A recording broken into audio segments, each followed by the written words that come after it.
Hey guys, I want to welcome everyone to another edition of Forex Tech Magazine. Thank you for showing up and coming out so early in the trading day. If you're not familiar with our platform, we like to trade first thing in the morning during the London Open, get our trades in, trade for a couple of hours, and then get out. The show itself, though, only lasts for about an hour, maybe a little bit more, maybe a little bit less today. I'm a little tired. Um, But the cool thing is, watching the show gives you an opportunity to see us walk through some of our trades. Usually, what we do, we start off with the show with our disclaimer, which we'll get to in just a minute, and then we do a review of the trades from the previous trading session, right, and talk about what went right, what went wrong, and then we begin to assess the market and see what we what we think may be some good trades for the upcoming trading session, right? And we do all this in about an hour, right? And the good thing about doing this in about an hour, that if we can do this in about an hour, once you learn how to trade profitably, on a consistent basis, you can be doing it within that same amount of time frame or even less. It just really depends on your ability to be able to kind of digest the information that you're seeing on the screen. Now, good news is trading is not that hard. It's not that difficult. It's actually pretty simple once you get used to it. And you know, if this is your first time, if you never traded before, you don't know anything about trading forex market, I suggest you go over to our website, to the forextechmagazine.com website. Uh, Go through, read some of the articles that we got posted up over there. You can also download the free trading course that we have. That's free, FREE, right?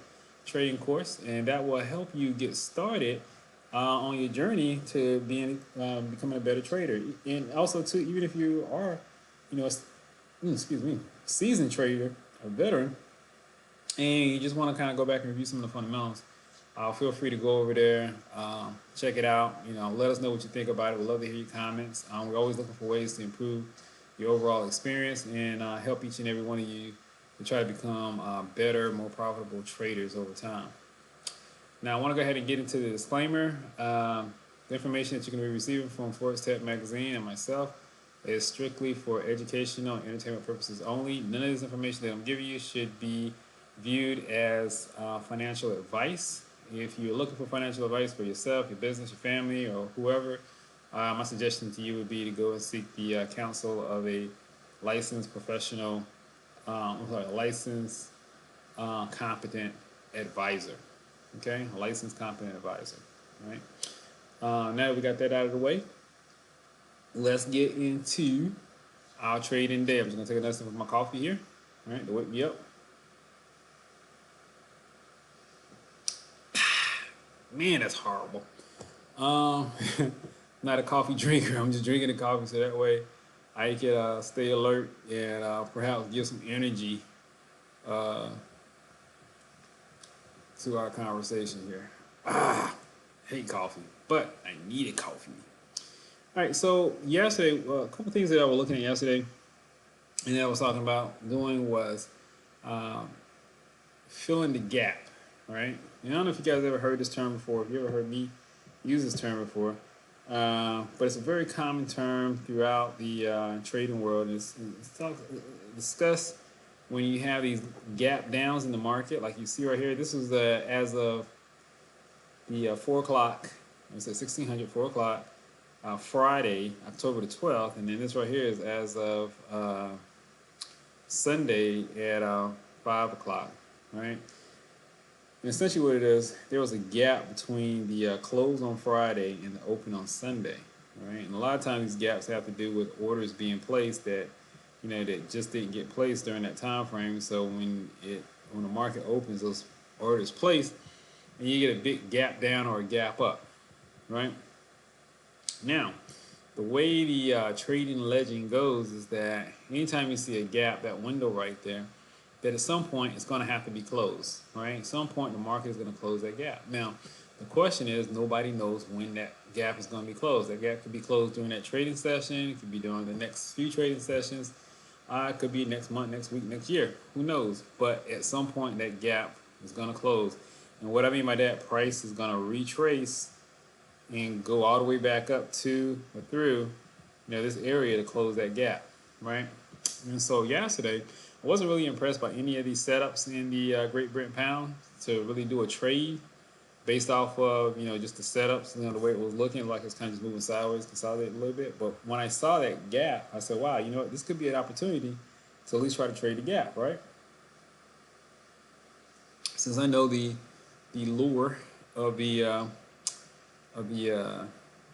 gap up or gap down. So at any rate, I went in and I said, well, let's try to trade this thing, right? So what I did is I put my take profit. It's here, right? Because as long as we came up to here, we should be able to close it, right? Some people might put it here. I think on one of them I actually did kind of went in for actual gap, because if you notice here, right, it looks like it kind of touches around about the 9 o'clock hour, 9 o'clock candle. Looks like it kind of like connect a little bit. But I just went ahead and went with this candle here, which is the one on Friday. And I was saying that, I'm sorry, I went with this candle here, the one that was at 10 a.m. on Friday. And I'm saying, you know what? If we can get past that one, we should be good, right? When I placed the trade, remember we're coming off of the 3 a.m. candlestick, right? That's our measuring stick. That's what we're going by. All right. So I didn't have any of this information over here to assist me. Just looking here strictly at the 3 a.m. candlestick, and I looked at the candlestick formation right there. It looks like it's definitely a bullish candlestick formation. Price is going down, down, down, down, down. It comes here. Oh, sorry, it went down here, came back up after the gap down, right? Begins to push back down again, right? A little bit of retracement from the price move. It almost went exactly to the same bottom that this price had already touched down on, right? When it gapped down. So I thought that was a pretty good holding spot. Then, like I said, in my opinion, it was a bit of a bullish candlestick just because of the fact that price had pushed us all the way down, right? But then the bulls came in and pushed the price back up again, right? So maybe there's some buyers in this market, right? So let's go ahead and try to close this thing on out. And we also need to put a little bit of safety here just in case if the market goes against us, so that way we don't get just stopped out of the market here, right? So the blue is our buy zone, the green is our take profit, and the red, of course, is our stop loss to stop us from losing money, if case this thing decides to just continue downhill on us, right? And you notice what happened was after the 3 a.m. candlestick, price went down on 4 a.m. Price began to move up on the 5 a.m. and then by the 6 a.m. candlestick, you see we hit our price, we hit our entry order, right? And price is moving, with some strength towards our buy zone, right? To our take profit, right? But what happens here, right? It's moving there. This was a pretty good bullish candlestick right here. Then all of a sudden we have some indecision before we can hit our take profit, right? So indecision came in. Somebody says, you know what? Nope, it's not what we're gonna do today. I'm not gonna let you get it that easy, Lewis. We're gonna pull back against you, right? And sure enough, price starts coming back against us, right? Price comes back against us. Price comes back against us. The next thing you know, price hits our stop loss, and we're out of the trade. That sucked. That really sucked because we were so close to hitting our price target, man. So close to hitting our price target. And then guess what happens, right? After a couple more hours, price hits our target and goes through. Goes the gap. Oh man, that is crazy. Let's check something here. So at the 7 o'clock mark, right, price had an indecision and went down. Let's see if there was some type of news release or something that happened around 7 a.m. yesterday.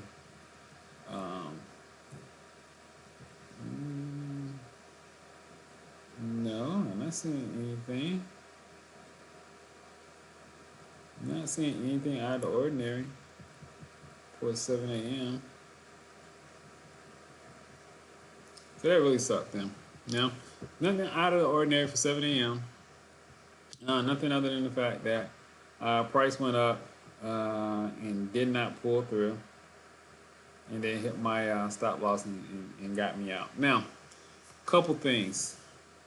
What went right, what went wrong, and what could we do better going forward for this type of trade if we decide to trade this thing again? I will say this, I will trade it again, right? And I would have made the same trade, 9 times out of 10. But how can we make sure that the next time if we trade something like this, that our probability for success is higher than what it was? And that's a good question. That's a real good question. Sometimes you can get it right. Sometimes you just can't.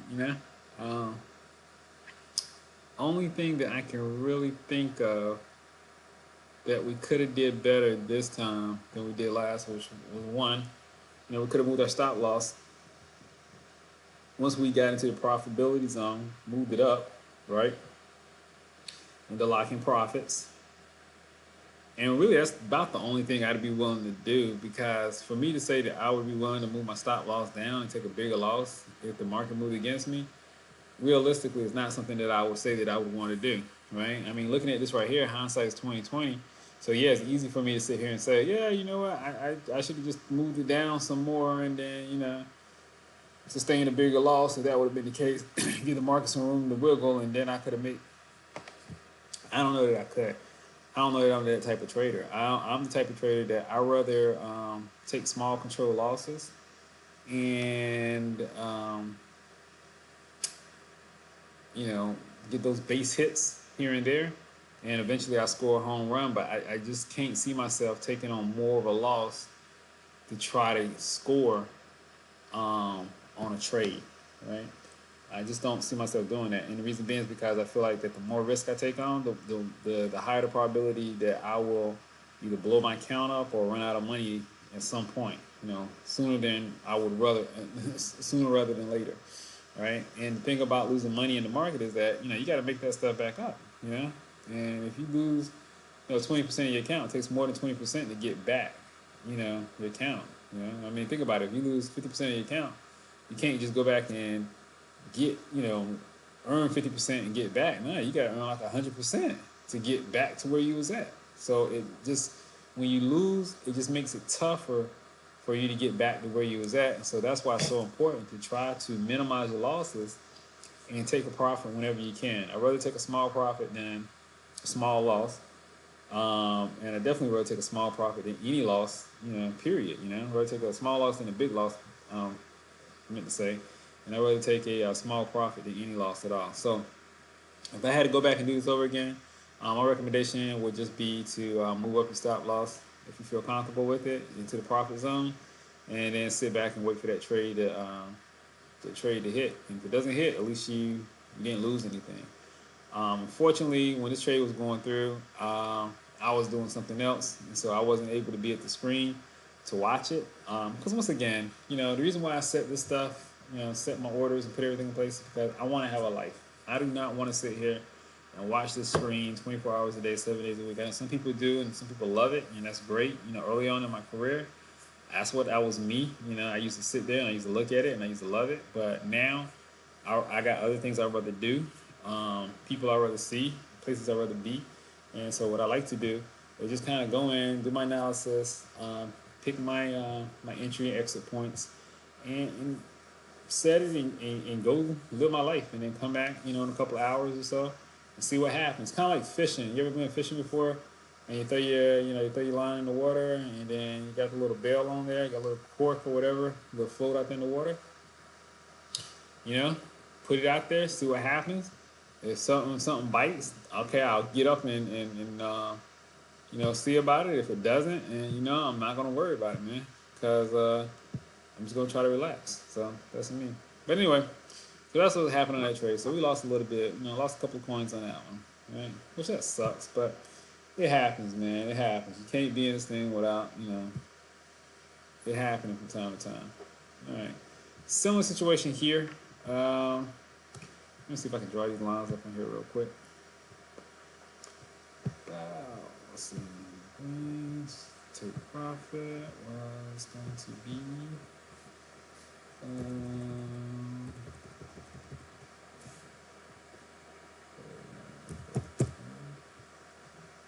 Let's see here. Bam. Not seeing that. Straight up the right one.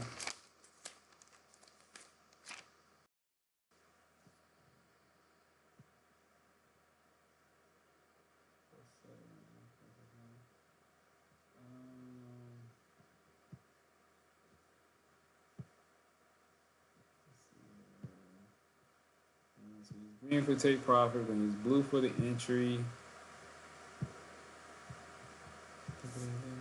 And also too, folks, if you're starting out trading and stuff, one of the best things you can do, and I was talking to one of my clients today, was to create a log for yourself as far as with your trades, right?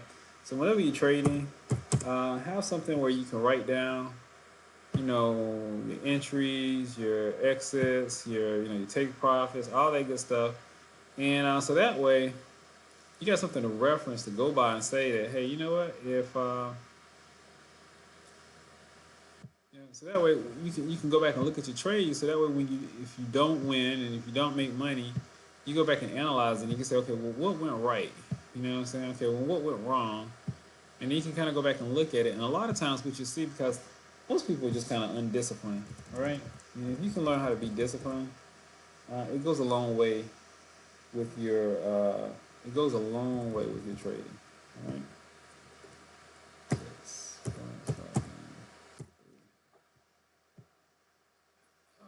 Okay, so let's see here.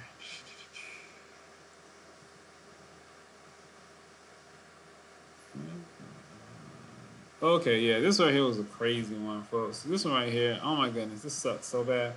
And I started to just jump back in it again, but I didn't. I said, nah, I'm not even gonna mess with it. But so this is the craziness of my world yesterday. Now you saw the first one that we did. How, I mean, my goodness, man, we should have made money on that. I mean, the price came down. Let's go back and get that one more time, man. Oh my goodness, that thing sucks so bad, but it's life. What can you do, right? All right. Where's the 3 o'clock? Where's 3 a.m. 3 a.m. 3 a.m. There we go. 3 a.m. Right.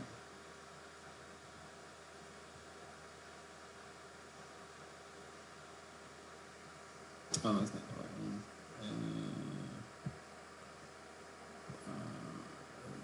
There we go. 3 a.m. Okay, boom. Right. So we're supposed to get in. This is 3 a.m. candlestick. Put our entry price a couple of pips above 3 a.m. candlestick. Right. Price gets in at 6 a.m. Goes up, almost touches, but does not at 7 a.m. And then by 10 a.m. price, we're out of the market, right? And we're out of the market now. I mean, my goodness, man, this thing, how far did it come from how far did it pass our stop loss? How far? So we're talking about 8 pips, right? If I'd have put my, 10 pips back, I would have been profitable, right? You look at this next one. Look at this next one, man. All right, so 3 a.m. 3 a.m. Right? Looking at the candlestick, we put the entry order a couple of pips above our entry, right? Price goes up, hits our entry order, right? And then guess what happens, folks? Price goes down and tags our stop loss, right? After the 4 a.m. candle closes out, then it proceeds to go back up again, right? And by what, an hour ago, right? It hits our price target. We could have been profitable, folks. We could have been profitable both of these, man. How crazy is that? And it only hit it by it only hit our stop loss by it's less than 5 pips, man. It had to be like 2 or 3 pips, man. That is so crazy that we got placed out of the market like that. So it does kind of almost lead me to believe, instead of put my stop loss so close right there on the tail, maybe what I should do is put the stop loss maybe about 10 pips back. Yeah, if I'm going to risk it, maybe 10 pips is not too much. That's at $10 a pip for a standard lot is what, $100. So for extra $100, buy myself a little bit of insurance. That's what we'll look at it as. That's what we'll price it in as, say it's insurance. A little bit extra insurance, $100 for extra insurance. Is that worth it to us? And I got to tell you, especially if I'm gonna trade the gap again, I'm gonna have to say yeah. And I might just kind of just do that for extra insurance, just period. Give myself a little bit of. I know I was just saying that I wasn't. I know. I just contradicted myself. Okay, I get it. I don't care. Because that's the whole purpose of us having these trading sessions, so that way we can kind of talk through and walk through some of the stuff that's going on, and that way, we're not making the same mistakes over and over again, and hopefully we're making better trades and becoming better traders going forward, right? That's the whole purpose of what we're doing. That's the whole purpose why I'm sitting here and walking through my trades every night, is to show you these things, so that way you can be a better, more profitable trader, okay? Please take advantage of this. And if you got any questions about anything that you see here seems strange to you, or something that, hey, you know what, man, I've heard of this before, I never done anything with it. Lewis, can you give us some more information about it or whatever? Please feel free to contact me. We are out on all these social media platforms. You can hit us up on Twitter. You can hit us up on Instagram. We're on Facebook. You can direct message me, and you can also send questions that you may have to either Forex Tech Magazine, Lewis at ForexTechMagazine.com, or questions at ForexTechMagazine.com, and we'd love to try to answer those questions for you. Love to try to help you out. Also, too, you can, if you're here on the live stream, just go into the chat and talk to us. We'd love to hear from you, and love to talk to you. Okay. So those were two trades right there. It really kind of got me disgusted. I was like, my goodness, man, I should be doing better than this. The other thing that we looked at, right, was the Great Britain pound, Australian dollar. Same thing here. Had a gap and just looked at it and said, hey, you know what? This thing should be able to close this gap. Oops, I'm sorry, not that one. It's the CAD. Boom, yeah, had a gap, same thing, looked at it and said, hey, I think she better close the gap. What do we got to do to get in this? And, let's set our lines in the sand as far as the stop loss, the take profit, and entry points. And we did, right? So looking at 3 a.m. candle stick, right? 3 a.m., a couple pips above 3 a.m., around about 5 a.m., we were able to get into the position, and then in the exact same time frame, we're able to go in and hit our profit. So out of the 3, one of them hit, which was good, right? We still took a loss overall for this trade because the success or the profit we made from this right here was so small. I mean, this right here was like only about, I think it was like 100 pips, $100 or something. Let's see here. So yeah. That right there was only $100, but we wound up taking a $265 loss on the Great Britain pound, Japanese yen, and then we took a $320 loss on the Great Britain pound, Australian dollar. So took some loss on these other two, made a little bit of it up with this one right here, but still took our account down. I think it was at 3,800 the day before or yesterday, and now it's down to 2,058. So we got a little bit of making up to do between the day and tomorrow. Which is cool, right? I'll say the day tomorrow, but it's between now and the end of the week, right? Which is cool, because we can do it, right? We got the tool sets, we have the ability, and so now we need to just get out there and apply it, right? We got the know-how, the ability, and we just need to go out there and apply what we know and make what we need to make. It's easy, it's simple, right? And these right here are the things that you want to do as a trader, because you understand that, hey, if I take a small loss or I take these little setbacks, whatever, it's not a huge thing. It's not a big deal, right? It's part of the process, right? And that the end of this process is going to be that we're going to be successful with this, right? So this right here is a little small hole we got to get out of. These two losses, right, and get us back on track uh, to have a positive week, right? That's what we want to try to do. Every week, try to have a positive week. Every week, try to be better than the week before. Now, with that being said, I'm gonna go through, start clearing out these charts, and start looking for something to trade for today, right? And is there anything out there that's tradable for today, right? I don't know. You guys tell me. Are there any currency pairs that you guys are currently in right now that you're trading? Or that you're currently thinking about trading? If you are, tell me. Let's talk about it, man. I'd love to hear from you and hear about what you're trading or what it is that you want to trade, right? So not only does that make for great discussion, but it also just makes for a great, way for all of us to learn and become better at what we do. So let me go back here and do a little bit of housekeeping real quick.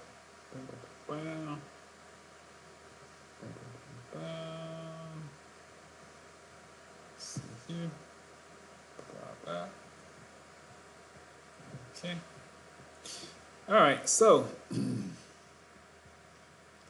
what to trade? What to trade? What to trade? Now, you guys always remember that one of the first things I always tell you to do when you go in is to look for your support and resistance lines, right? And you should, right? Always, man. Go in, put those things out there. And the reason being is why. Everybody should know this because you hear me talk about it all the freaking time, right? The reason being is that because when you got your support and resistance lines, let me back it up a little bit. When you got your support and resistance lines, essentially, it's like when you go to the mall and you see that sign that says you are here, or when you go into a building, you see that sign that says you are here. It's that little placard that kind of helps you place where you're at, right? And then it also shows you like the other buildings and stuff that's there in the mall or in the area with you, right? Same thing when you come in and you do your support and resistance zones, man. It helps you understand where you're at in relation to the trade, right? So that way you can go in and you got a little bit more confidence when you're going in and placing a trade. Now, as you see, we place these lines, away from where price was at the moment, right? So when I came in, I was looking over here, boom, and I went boom, right? I didn't see what price was at the moment, wasn't paying attention to that, right? And then we came back, right? And notice how that this resistance right here, it was once resistance, right? This right here was once resistance, and when we say resistance, it stopped price from moving higher, right? Price came up and hit it and came back down. Price came up and tried to retest it, but didn't make it all the way there, and it came back down. So price was respecting that. Now over at this point here, price was able to push through it, and then this level over here became resistance for price, right? Came through it, came up to it, went back down, came up to it, went back down, and then the level that was once resistance, now all of a sudden it became support. Price touched down here and pushed back up. It kind of retested that area again and it pushed back up, right? And it pushed back up through what was once resistance, right? Now, price came back down to what was once resistance. And could this now be support? Aha. It's a good question, right? Could this now be support? What do you think? Could this now be support? I know what I think. But what do you think? That's what's important to me. What do you think? I think it could be support, right? And when I look at that, also, by the way, you guys see how easy that was for me to sit up here and draw that trend line? Save yourself some time, some energy, some headaches, right? Damn, get registered for this software. This is the Smart Trader software, man. This stuff is like the best thing since sliced bread for a trader, okay?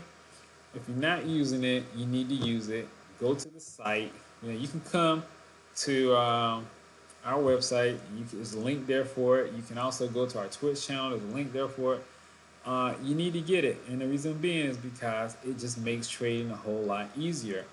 The demo version of it, or they got, I'm sorry, not demo version, but they got a free version of it, right? And then they have paid versions of it. Now, right now, because we're using a demo account, we're just using the free version of it. Once we start trading live with another week or two, then we're going to use the paid version of it. We, highly suggest that you use the paid version of it as well when you start trading with us on a live basis. And the reason being is because there's a lot more features and a lot more stuff that we can do with it, and it's going to be a lot easier for all of us to be able to communicate if we're using the live version of it, right? Just a ton of features in here that just makes it easier for a trader to be able to trade, okay? Now, in full disclosure, we are an affiliate of this company, so therefore that once you purchase the live version of it, right, through our site, then yes, we will get paid something for it, right? It's a little something that we get paid for. But here's the thing. We're giving you a ton of information for free. We're not charging for the information, not charging you to come in and follow us when we're trading. We give you a ton of information. And the reason why we're giving information because we want everybody to be able to have this ability to be able to trade. But realistically, we also understand that, we got to pay bills, right? And so when we have these affiliate links that we, recommend to our clients and stuff, it's not so much as because we're making money off of it. It's nice that we're able to make some money off of it, but it's really because we believe in the product or the service that we're offering, right? And the hope is, the goal that I have for doing this is that, the more things that we're able to offer you guys and that affiliate-wise, and we're able to take that money from those affiliate links, and then we're able to deploy those resources back into getting more things that are better for you guys, more technology, more resources that's going to make you guys better traders and help you guys in your trading journey. Okay, that's the goal. That's what we want to do. Right, we want to build something here, but we want to build it for traders. Right, it's almost like for traders by traders, almost. Right, but in order for us to do that, have to have some type of resource or income that's coming in from the site itself. The site has to be functional, it has to be able to sustain itself, right? And hopefully, like I said before, if you're going to purchase it through us. If you're going to purchase it anyway, it's not going to cost you any more, right? To do it through us, just purchase it through us, right? And it helps us out, and by helping us out, it helps you out. It helps all